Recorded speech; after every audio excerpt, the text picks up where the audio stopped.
Jesus Christ. Jesus Christ.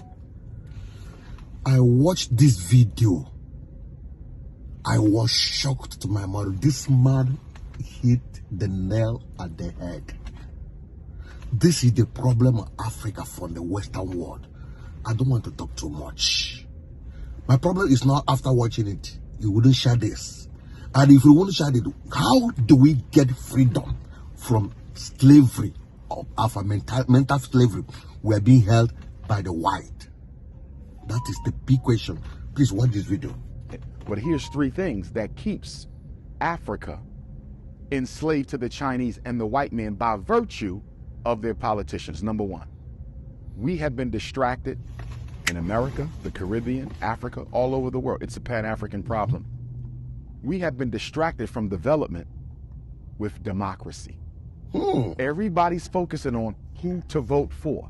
You're not looking at the conditions. What's going to change whether he wins or he wins? Because guess who's financing both of them? The same people stealing your oil. Who's financing both of them? The same people stealing your gold. Who's financing both of them? The same people stealing your coltan. You follow me? So democracy is a joke they play on black people to make you think you can have radical transformation without revolution. The reason the white man pushes democracy globally so hard is if there's ever a breakdown in the black man's confidence in democracy, the only alternative is revolution.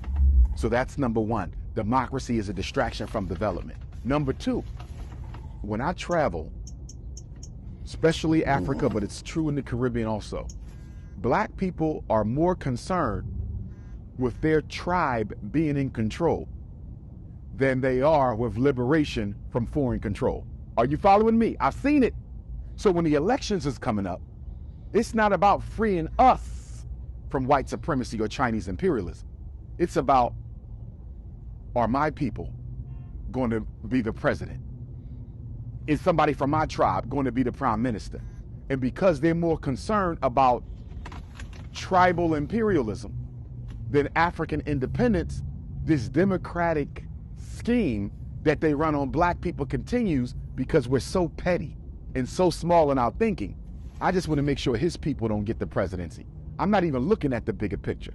The white man knows this. The Chinese know this. So they come in, exploit, finance both sides, so no matter who wins, they get all the resources. And then the third issue is most African leaders and Caribbean are foreign educated. They go to Britain for their education. They go to France for their education. They go to Belgium. They come to America for their education. And what did Dr. Carter G. Woodson say in Miseducation of the Negro? The college-educated Negro is seldom of any use to his race because the education he gets is an education that takes him away from identification with his people. So most of our African and Caribbean and American leaders are Negropean. They have an African body, they have a European mind. So the white man and the yellow man are controlling the black man through remote control by virtue of conscious control of the way that he thinks. The entire thought process of the African leader, there's a few exceptions, but for most of them and the Caribbean, the entire thought process is that of a white man. How can we get free? Wow.